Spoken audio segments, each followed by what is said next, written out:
મારી માં જોઈએ છે, માં મને મારી કુળદેવી જોઈએ છે, માં બસ એનો ભેટો કરી હાલ, માં એની ભક્તિ જગાડી દે બસ માં, મારા જગતમાં બીજું કશું નહીં જોતું માં, ગાડી બંગલા બધું એક બાજુ મેલ, તું આલુ તોય મારે નહીં જોતું, મારે તો મારી માનો ખોરો જોઈએ છે। અને જે દીકરો કદાચ એની માના ખોરામાં હોય ને, ગમે તેટલો રોતો હોય, લડતો હોય, ગીતો હોય, પણ એની માં એના ખોરામાં લઈ લે ને એટલે એ છોકરો, એ બાળ નિશ્ચિંત થઈ જાય, નિડર થઈ જાય, એકદમ શાંત થઈ જાય, એનો વિશ્વાસ આવી ગયો કે હવે હું મારી માના ખોરામ છું અને મારા માથા પર મારી માનું ઓઢણું છે, દુનિયાના કોઈની તાકાત નહીં મને મારી માતા જોડથી મારા ખોરામથી દૂર લઈ જાય। પણ આ વાત ખાલી દાખલા પૂરતી નથી, આ વાત ખાલી દાખલા પૂરતી નથી, આ ખરેખરમાં તમે આ સંસાર રૂપી મેરામાં ખોવાઈ ગયેલા છો, તમે સુખ માટે દર ભટકો છો, શુંનું શું કરો છો, પણ ખરેખરમાં વાસ્તવમાં જે સુખ જોઈએ ને એ માણસને મળતું નથી। બધા બસ બ્રહ્મ જીવે છે સુખના, એકબીજાનું સુખ જોઈ અને એકબીજાની તુલના કરે છે, પણ ખરેખરમાં જેને તમે સુખી માનો છો ને એ તે મારા ધામમાં રવિવાર ભરે છે।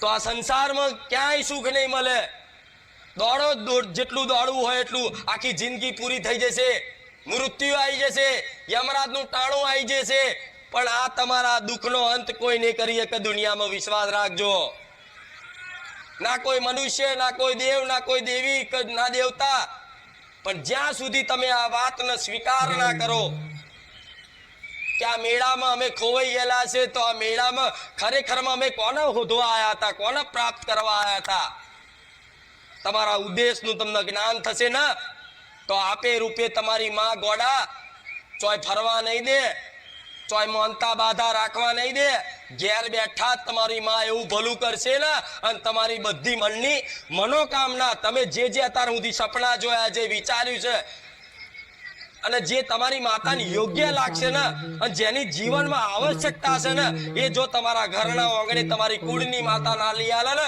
તો મને મેલડીને કહેજો। ક્યારે હું એવું નહીં કહેતી કે હું તમારા કામ કરીશ, હું તમારું બધું કરીશ, પણ ના, મારો ઉદ્દેશ એક જ છે કે મારા જેવી માતા તમારા ઘેર છે ને તો બસ એની ઓળખ ના હોય તો કઈ નહીં, એ કેવી દેખાય છે ખબર ના હોય તો કઈ નહીં, એનો અવાજ કેવો છે એ ખબર ના હોય કઈ નહીં, પણ ખાલી ફોટામાં જોતા હોય ને તો ફોટા હોમુય તે અમથી ખાલી મનથી મન વાતો કરશો ને, ભલે હોમે કદાચ એ બોલે ના બોલે, પણ તમારી માં છે ને જેમ એક નાનું બાળ હોય ને અને કેવું આમ એની મમ્મીને મીઠું મીઠું બોલતો હોય તેની માં બેઠી બેઠી જોવે કેવું બોલે છે, ભલે તમને પ્રાર્થના કરતાય ના આવડે, તમને માગતાય ના આવડે, પણ એ નાનો દીકરો હોય એને તોતડી ભાષામાં કદાચ એની મમ્મી જોડે માં જોડે વાતો કરતો હોય ને એની માં છે ને એને હાથ ફેરીને ખોરામાં બેહાડે, દીકરા તું ભલે શું બોલે છે એ મને પણ તું મને વાલો લાગે છે। તેવી રીતે તમારા ઘેર તમારી માતાઓ છે ને તે માતાઓને જગાડવાની જરૂર નહીં, એ જાગતી જ્યોત છે, ખાલી બસ તમે જાગી જાઓ, તમે જાગી જાઓ, વિશ્વાસ રાખો દીકરાઓ, મારી વાતનો વિશ્વાસ રાખો। દેવ દગો નહીં કરે ગોડા, એક અગરબત્તી એડે ના જાય, એક ફૂલનો હાર પહેરાયેલો એડે ના જાય, એને એક વખત નમન કરેલું એડે ના જાય, એને એક વખત યાદ કરેલું એડે ના જાય, એને નમસ્કાર કરેલા એડે ના જાય, એને પગે લાગેલું એડે ના જાય। કોઈ પણ દેવી દેવતા ભગવાન હોય એને અમથોય ખાલી હાથ જોડ્યો હોય ને મનથી સ્મરણ કર્યું હોય ને એ ક્યારે કોઈ દેવી શક્તિ એડે નહીં જવા દેતી, તો એ તો તમારી માં છે ગોડા, તમારી કુળની માતા છે। તો રોજ તમે એના દીવા કરો છો, શું એડે જવા દેશે? રોજ તમે નહીં તમારા વડવાઓથી તમારા ઘેરે દીવો થતો આવ્યો છો, શું એડે જવા દેશે? ના, નહીં જવા દે, આજે નહીં જવા દેતી। પણ દીકરાઓની ખાલી જોવાની દ્રષ્ટિ, સમજવાની દ્રષ્ટિ બદલાઈ જાય ને તો ઓટોમેટિક તમને એવું ખબર પડી જાય, એવો અહેસાસ થઈ જાય કે મારું જીવનનું ગાડું છે ને, મારી ઓકાત તાકાત નહીં કે આ સંસારનું પરિવારનું ભરણ પોષણ કરવાનું, આ તો મારી માતાની કૃપા છે ને એટલે ચમનું હેડે છે ખબર નહીં પડતી। આવા અહેસાસ થાય, કેવા અહેસાસ? કે મારું ગાડું કોણ ચલાવે છે ખબર નહીં, બસ ચાલી જઈશ. પૈસા ના હોય તો અચાનક મારી માં ગમે તો મેળવી આલસ, ગમે તે વધનો નફો મળી જાય, ગમે તે રીતે તમારી માં ઈમાનદારીથી તમારી માં તમારા ખીચામાં, તમારા ઘેર, તમારા પાકીટમાં મિલી જાય. એ કયા રૂપે અને કયા સમયે મૂકી જાય એ તો જે દીકરો ભક્તિ કરતો હોય ને એનો અનુભવ થાય. તા તો મારી માતાની કૃપા છે.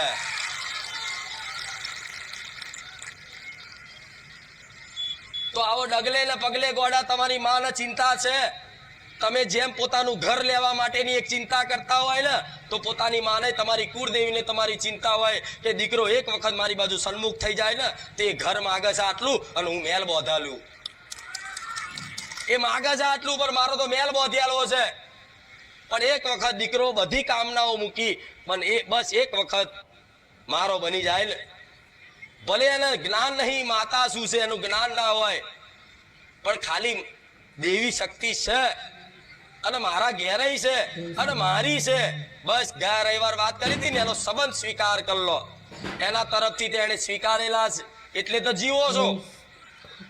એને તો સ્વીકારેલા છે કે આ મારા દીકરો છે, આ મારા કુળનો, આ મારો વંશનો વારસદાર છે, આ મારો દીકરો એટલે તો જીવો છે આવા કાળા કળિયુગમાં. પણ તમે એને સ્વીકાર લો, તું મારી માં છું, વાત પૂરી થઈ જશે. પણ આવો કોઈને ધીરજ રહેતી, બધાને બસ તાત્કાલિક સુખી થઈ જવું, તાત્કાલિક સુખી થઈ જવું. અને અત્યાર સુધી તમે શુંનું શું કર્યું, ના કરવાનું કર્યું, તો એના કર્મો નહીં ભેગા થયા હોય, એના જમા નહીં થયા હોય, શું એ બધા કર્મો નિષ્ફળ થઈ જશે?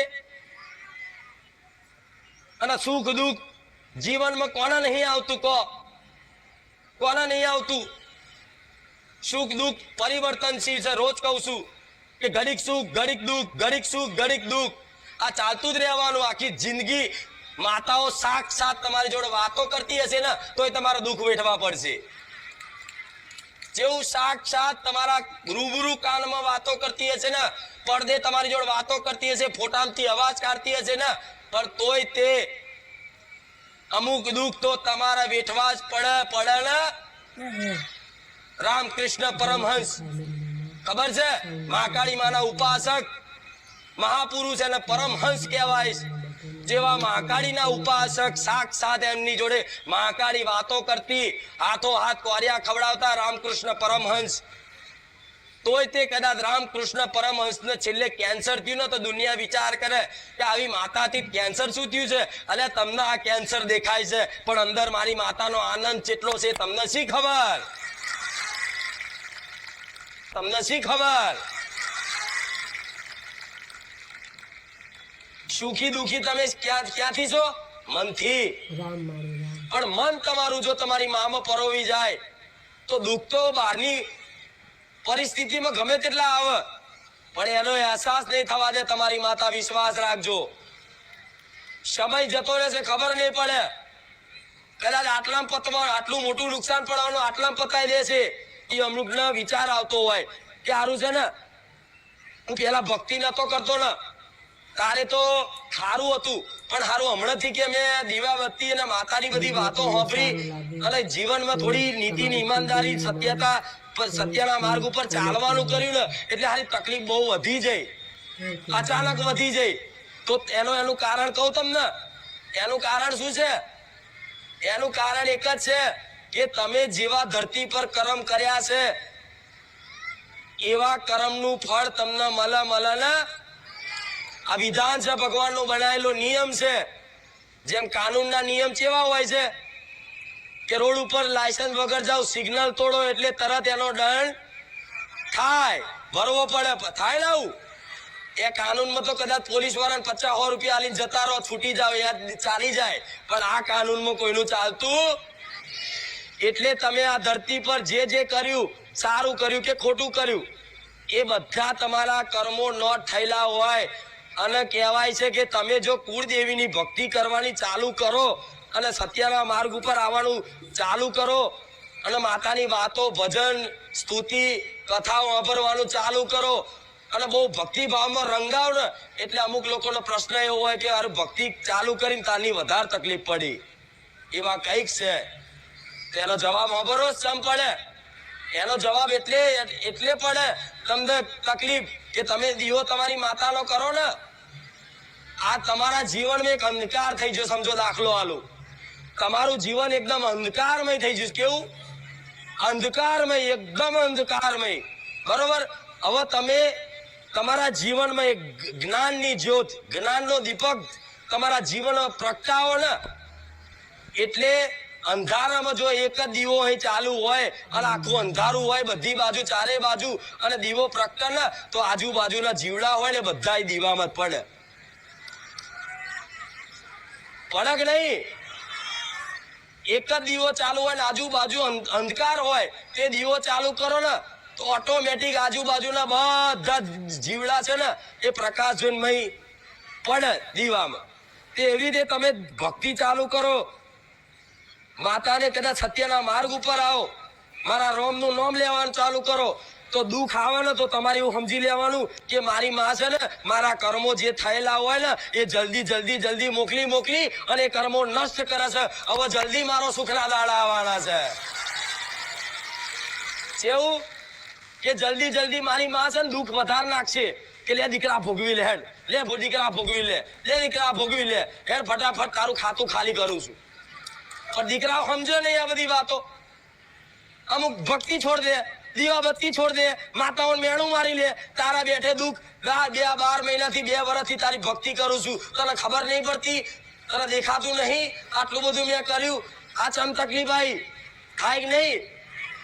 તો હોશિયાર દીકરો હોય ને જે માનો વાલો, એના માં હાથ ફેરીને આવું સમજાવો કે દીકરા હે આ દુઃખ છે ને તારા કર્મોના, શાંતિ રાખ, જલ્દી આલું છું, બેઠી લે ફટાફટ. ભલે 2 વર્ષ થાય, 3 વર્ષ થાય, 5 વર્ષ થાય, હું બેઠી છું, સુખના દાડા ચેવા લાવીશ, હજુ દુનિયા જોતી રહી જશે. થાય કે નહીં આવું? ચમ માના ચિંતા છે. ભગવાનના બનાવેલા વિધાનમાં જો માતા બધા કર્મો હોય તમારા, બરોબર, જન્મના કર્મો હોય છે. અત્યારના એક જન્મ થોડી થયો તો તમારો, અનંત જન્મો થયા છે. આ તો શાસ્ત્રો, વેદો, પુરાણો, ગીતા વાંચી હોય, ભગવદ ગીતા, એમના બધી ખબર પડે કે અનંત જન્મો થયા તમારા, અનંત પાપો થયા છે. તે પાપનું ફળ છે ને તમે ભક્તિના માર્ગ ઉપર આવો ને એટલે એ જલ્દી આવે. એવી ઉપાધિઓ આવે, એવી મજબૂરીઓ આવે, સમાજ તમારી નિંદા કરે, તમને ગારો બોલે, તમને જેવા તેવા કેર બધું કરે, પણ છતાંય છે ને તમે તમારી કુળદેવીને હોમું જોઈને હસી રાખો ને કે માં મને ખબર છે તું આ જલ્દી દુઃખ આલી અને આ બધા કર્મો તું ધોવા છે. ભલે માં 1 વર્ષ 2 વર્ષ કે 5 વર્ષ હતા, પણ માં તું મારો સાથ ના છોડતી, આવા ગમે તેવા પહાડ જેવા દુઃખ તું કૂદી પડીશ. થાય કે નહીં આવું? તો આવું વિચાર કરાય પછી માં દીવો ચાલુ કરે હું તો દુઃખી થઈ ગયું કે એટલે આવું હોય? દીવો તો તમને સુખી કરવા માટે તમારી કુળદેવી આલ્યો છે. દીવો કરવાનો તમારી માતાનો હું તમને સુખી થવા માટે કહું છું. તો શું દીવો કરવાથી દુઃખી થવાય? અમુકને જેવું થાય તારું માતાજી અમે પહેલા તો આ રીતે ભક્તિ નતા કરતા, ખાલી દીવાબત્તી કરતા હતા, અને અમે તમારા કીધા પ્રમાણે અમે કુળદેવીની આ ભક્તિ ભાવ ચાલુ કર્યું અને ઘેર મોડું જમાડવાનું ચાલુ કર્યું, ખૂબ ભાવ આવ્યો. કાલનો હારી તકલીફ થોડી વધી જઈ, અને વધી નહીં. હોશિયાર હોય જેનો માનો દીકરો વાલો હોય છે એના આ વાતો સમજાવો. તમે મારા વાલા છો તો હું સમજાવું છું તમને. નગર આ ગૂઢ રહસ્ય કોણ કે હેડો? કોઈ કે મને ચિંતા છે તમારી કે તમે હદ વચ્ચેથી ભક્તિ ના છોડી દેતા, હદ વચ્ચેથી તમારી માતાનું કદાચ ઓગરી ઝાલેલી ના છોડી દેતા. શી ખબર કદાચ હજુ બીજા 6 મહિનામાં તમને આખી તમારું જીવન પ્રકાશિત, આનંદમય, ભક્તિમય થઈ જવાનું હતું ને તમે પેલા માતાની ઓગરી છોડી દીધી. એટલે ક્યારે આ વાત ઉપર એ શંકા નહીં કરવી કે હું દીવાબત્તી ભક્તિ કરું છું એટલે હું દુઃખી થઉં છું. ના, જોઈ રાખો દુઃખ આવવાના ના બેઠાતું હોય ને, પણ તમારી માં એટલી તો ગોડી નહીં, હું માતા એટલી તો ગોડી નહીં કે દીકરાને સહન થાય ને એટલું જ દુઃખ આવે. જે દીકરો બેઠી શકે ને એટલું જ દુઃખ માતા આવવા દે તમારા ઘેર.